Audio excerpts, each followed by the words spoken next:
It's the biggest leak in U.S. military history. 92,000 classified documents published on the website WikiLeaks. It paints a picture of a war gone wrong in Afghanistan. The reports detail corruption in the Afghan government and Pakistani support for the enemy. Most alarmingly, they contain what critics claim is evidence of possible war crimes by U.S. soldiers.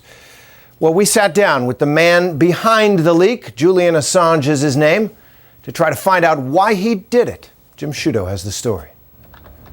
Its mission is taking on the powerful and seemingly untouchable and exposing their biggest secrets. So when we sat down in London today with WikiLeaks founder Julian Assange and asked him what drives him, his answer was, well, direct. I'm a combative person, so I like crushing bastards. But is crushing bastards in its own right a just cause?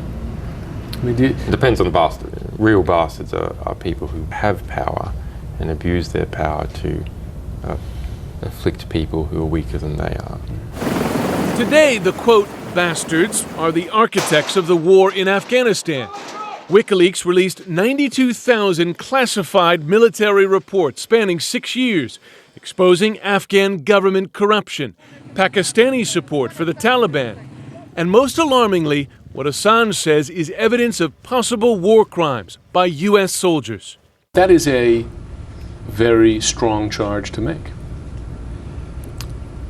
That's true, but I mean, when you're seeing such extraordinary numbers of casualties and many different types of events, it's pretty clear that at least some of these are war crimes.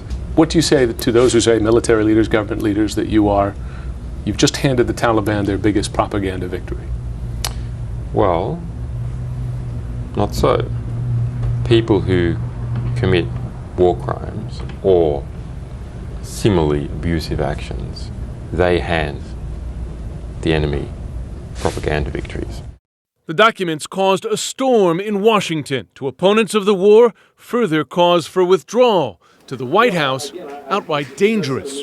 It, besides being against the law, has a potential to be very harmful to those that are in our military, those that are cooperating with our military, and those that are working to keep us safe. But WikiLeaks has made a habit of ignoring warnings just like that, chalking up a long list of intelligence coups since it was launched just 3.5 years ago by a global mix of dissidents, journalists, and technology whizzes. What's incredible is that it's done it all with no paid staff, no headquarters, no home. It's less an organization than a movement. Our power comes from the support of the community in the countries where we have a presence. Including the U.S., for instance. Absolutely, yeah. The U.S. free speech tradition is one of our biggest supporters. I mean, in some ways, what we are doing is taking the First Amendment and giving it to the world. Still, it's the U.S. that's been one of its biggest targets. Earlier this year, WikiLeaks published this video of a deadly American helicopter attack in Baghdad in 2007. 12 people were killed, including 2 journalists from Reuters. 3 weeks ago, a U.S. soldier in Iraq named Bradley Manning was charged with leaking the video. Now some believe Manning could have been the source of today's documents as well. But in keeping with WikiLeaks' policy of protecting sources' anonymity, Assange refused to say. Do you deny that Manning is the source of the material? We don't know who the source of the material is. If those allegations are true, then of course the man is a hero. WikiLeaks' self-described heroic work extends to the broadest range of the ambitious and powerful. During the 2008 presidential campaign, WikiLeaks published the contents of Sarah Palin's Yahoo account, which appeared to show she sent official messages on private emails to avoid public disclosure laws.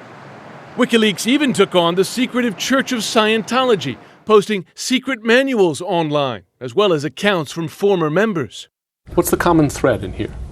The common thread is concealing information to prevent some kind of reform. The danger is you pick so many powerful targets and you become a target yourself.